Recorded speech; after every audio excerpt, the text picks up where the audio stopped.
पंचदेव प्रार्थना एक शक्तिशाली मंत्र है।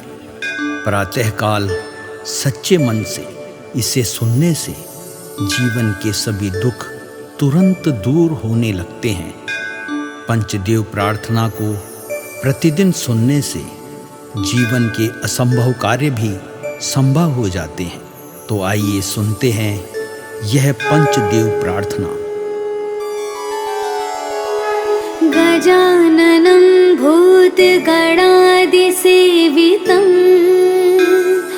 कपित्थजम्बूफलचारुभक्षणम् उमासुतं शोकविनाशकारकं नमामि विघ्नेश्वरपादपङ्कजम्। कर्पूरगौरं करुणावतारं संसारसारं भुजगेन्द्रहारं सदा वसन्तं हृदयारविन्दे भवं भवानी सहितं नमामि। शान्ताकारं भुजगशयनं पद्मनाभं सुरेशं विश्वाधारं गगनसदृशं मेघवर्णं शुभांगं लक्ष्मीकान्तं कमलनयनं योगिभिर्ध्यानगम्यं वन्दे विष्णु भवभयहरं सर्वलोकैकनाथम्।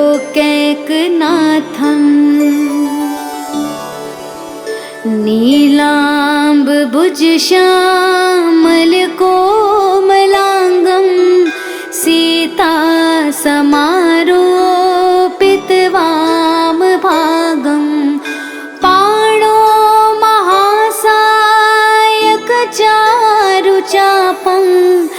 नमामि रामं रघुवंशनाथम्।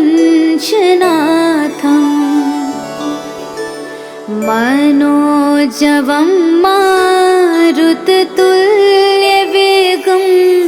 जितेन्द्रियं बुद्धिमतां वरिष्ठं वातात्मजं वानुरयोधमुख्यं श्रीरामदूतं शरणं प्रपद्ये। करारविन्देन पादारविन्दं मुखारविन्दे विनिवेशयन्तं वटस्य पत्रस्य पुटेश्यानं बालं मुकुन्दं मनसा स्मरामि।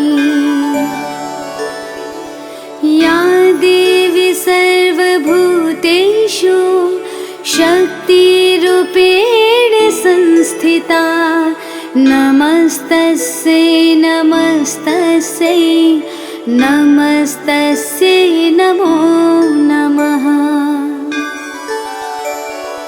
नीलाञ्जनासमाभासं रविपुत्रं यमाग्रजं छायामार्तण्डसम्भुतं तं नमामि शनैश्चरम्।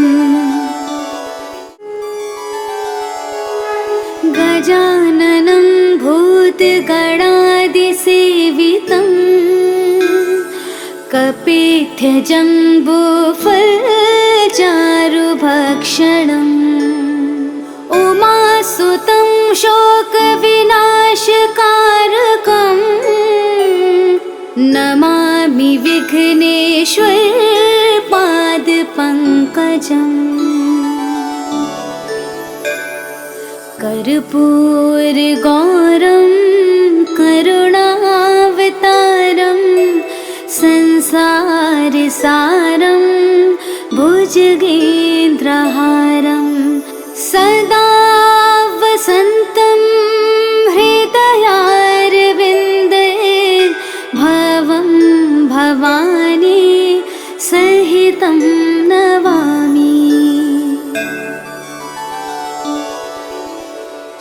शान्ताकारं भुजगशयनं पद्मनाभं सुरेशं विश्वाधारं गगनसदृशं मेघवर्णं शुभांगं लक्ष्मीकान्तं कमलनयनं योगिभिर्ध्यानगम्यं वन्दे विष्णु भवभयहरं सर्वलोकैकनाथम्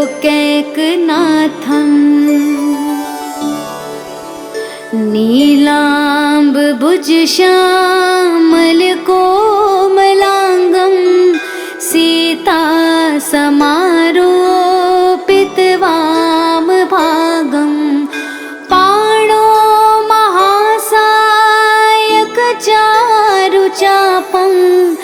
नमामि रामं रघुवंशनाथम्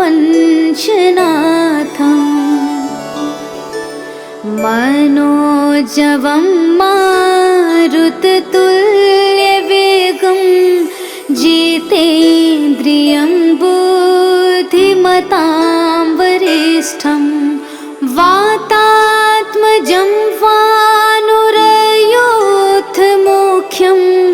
श्रीरामदूतं शरणं प्रपद्ये करारविन्देन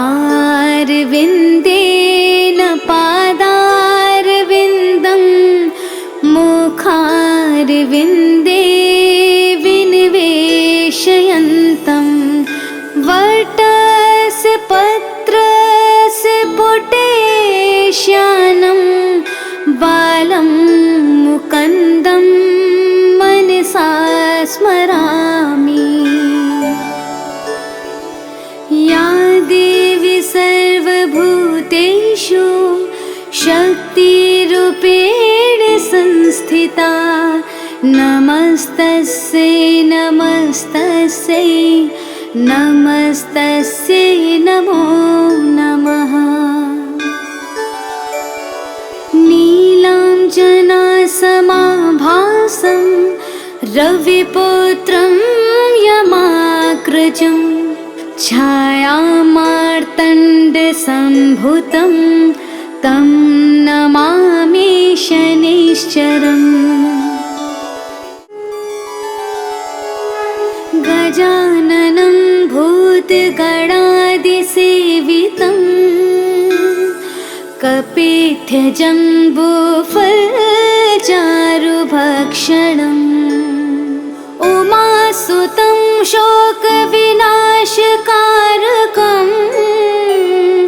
नमामि विघ्नेश्वरपादपङ्कजम्। कर्पूरगौरं करुणावतारं संसारसारं भुजगेन्द्रहारं सदा वसन्तं हृदयारविन्दे भवं भवानी सहितं नमामि। शान्ताकारं भुजगशयनं पद्मनाभं सुरेशं विश्वाधारं गगनसदृशं मेघवर्णं शुभांगं लक्ष्मीकान्तं कमलनयनं योगिभिर्ध्यानगम्यं वन्दे विष्णु भवभयहरं सर्वलोकैकनाथम् नीलाम्बुजश्यामलकोमलाङ्गं सीतासमारोपितवामभागं पाणो महासायकचारुचापं नमामि रामं रघुवंशनाथम् मनोजवं मारुततुल्यवेगं जितेन्द्रियं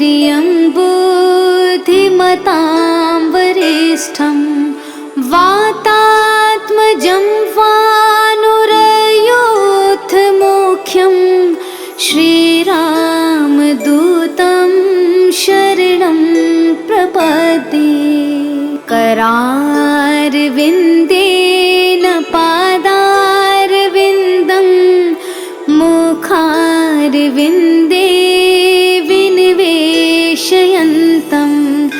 वटस्य पत्रस्य पुटेश्यानं बालं मुकुन्दं मनसा स्मरामि।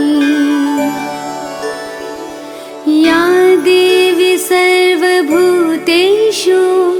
शक्तिरूपेण संस्थिता नमस्तस्यै नमस्तस्यै नमस्तस्यै नमो नमः। नीलाञ्जनासमाभासं रविपुत्रं यमाग्रजं छायामार्तण्डसम्भुतं तं नमामि शनैश्चरम्। गजाननं भूतगणादिसेवितं कपित्थजम्बूफलचारुभक्षणम् उमासुतं शोकविनाशकारकं नमामि विघ्नेश्वरपादपङ्कजम्। कर्पूरगौरं करुणावतारं संसारसारं भुजगेन्द्रहारं सदा वसन्तं हृदयारविन्दे भवं भवानी सहितं नमामि।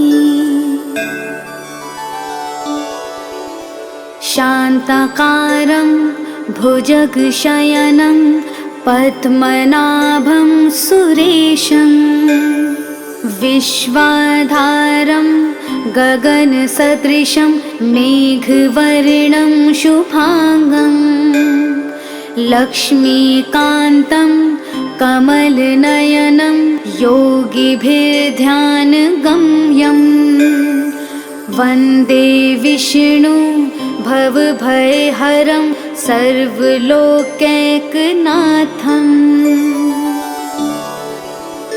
नीलाम्बुजश्यामलकोमलाङ्गं सीतासमारोपितवामभागं पाणो महासायकचारुचापं नमामि रामं रघुवंशनाथम्।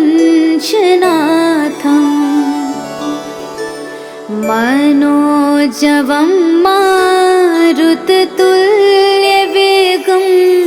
जितेन्द्रियं बुद्धिमतां वरिष्ठं वातात्मजं वानुरयोधमुख्यं श्रीरामदूतं शरणं प्रपद्ये करारविन्देन पादारविन्दं मुखारविन्दे विनिवेशयन्तं वटस्य पत्रस्य पुटेश्यानं बालं मुकुन्दं मनसा स्मरामि। या देवी सर्वभूतेषु शक्तिरूपेण संस्थिता नमस्तस्यै नमस्तस्यै नमस्तस्यै नमो नमः। नीलाञ्जनासमाभासं रविपुत्रं यमाग्रजं छायामार्तण्डसम्भुतं तं नमामि शनैश्चरम्। गजाननं भूतगणादिसेवितं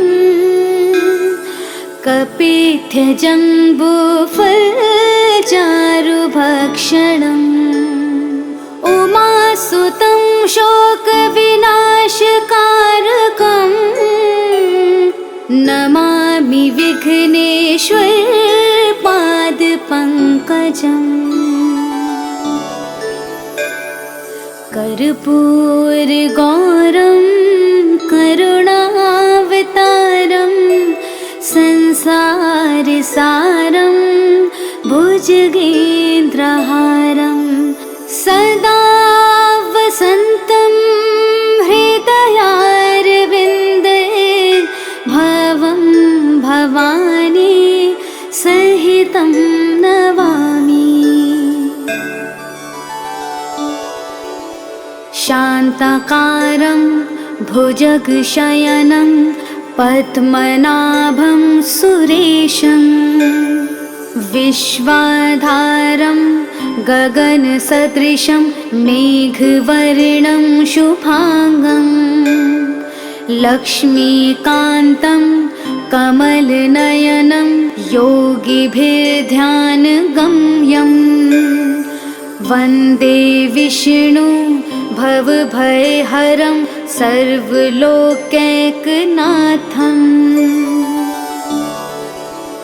नीलाम्बुजश्यामलकोमलाङ्गं सीतासमारोपितवामभागं पाणो महासायकचारुचापं नमामि रामं रघुवंशनाथम् मनोजवं मारुततुल्यवेगं जितेन्द्रियं बुद्धिमतां वरिष्ठं वातात्मजं वानुरयूथमुख्यं श्रीरामदूतं शरणं प्रपद्ये। करारविन्देन पादारविन्दं मुखारविन्दे विनिवेशयन्तं वटस्य पत्रस्य पुटेश्यानं बालं मुकुन्दं मनसा स्मरामि। या देवी सर्वभूतेषु शक्तिरूपेण संस्थिता नमस्तस्यै नमस्तस्यै नमस्तस्यै नमो नमः। नीलाञ्जनासमाभासं रविपुत्रं यमाग्रजं छायामार्तण्डसम्भुतं तं नमामि शनैश्चरम्। गजाननं भूतगणादिसेवितं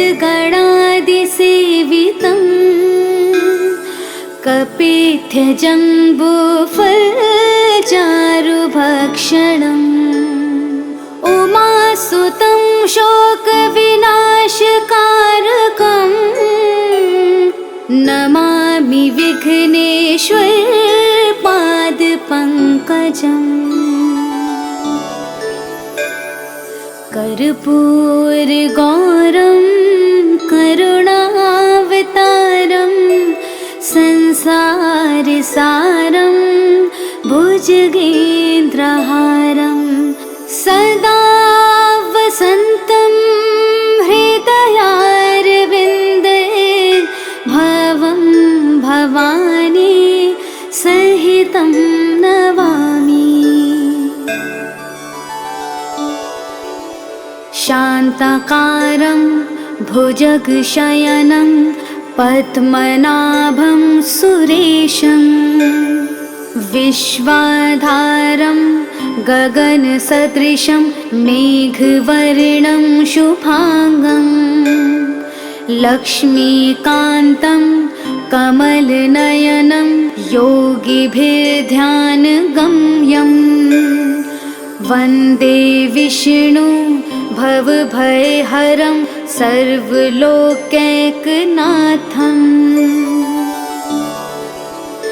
नीलाम्बुजश्यामलकोमलाङ्गं सीतासमारोपितवामभागं पाणो महासायकचारुचापं नमामि रामं रघुवंशनाथम्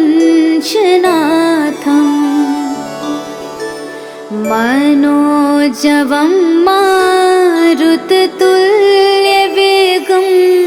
जितेन्द्रियं बुद्धिमतां वरिष्ठं वातात्मजं वानुरयोधमुख्यं श्रीरामदूतं शरणं प्रपद्ये करारविन्देन पादारविन्दं मुखारविन्दे विनिवेशयन्तं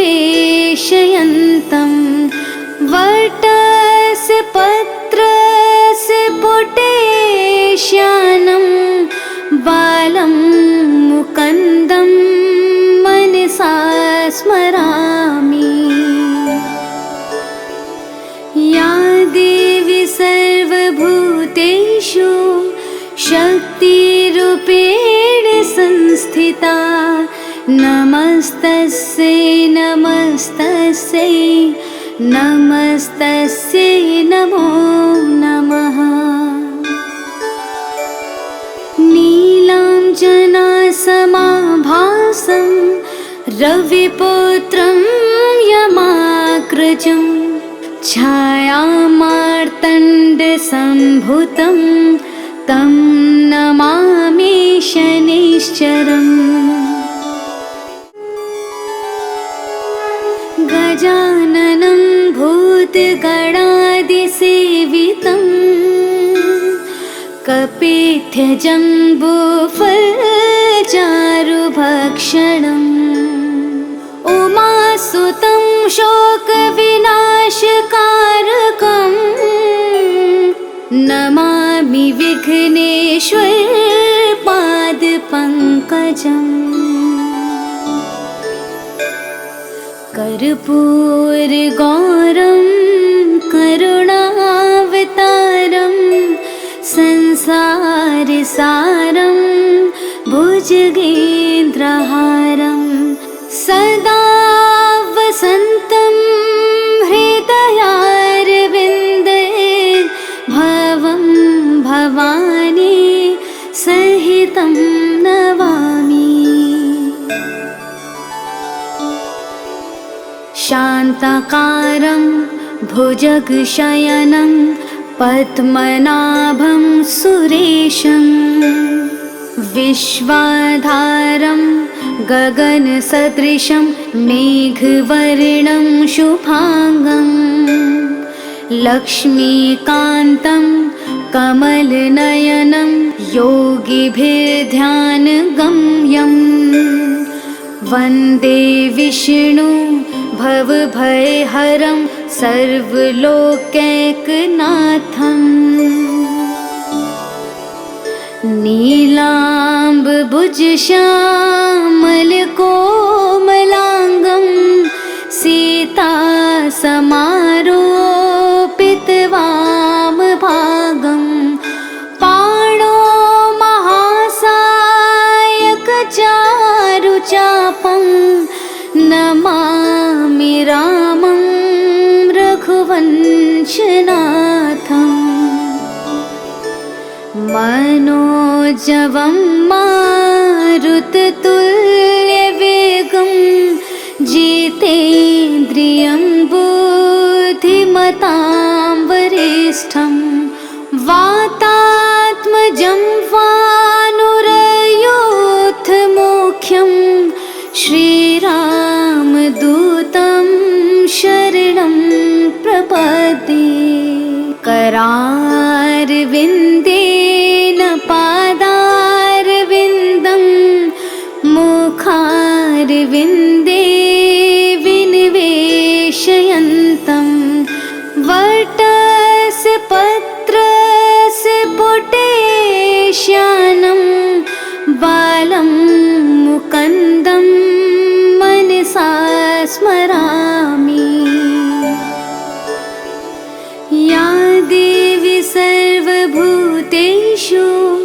शक्तिरूपेण संस्थिता नमस्तस्यै नमस्तस्यै नमस्तस्यै नमो नमः।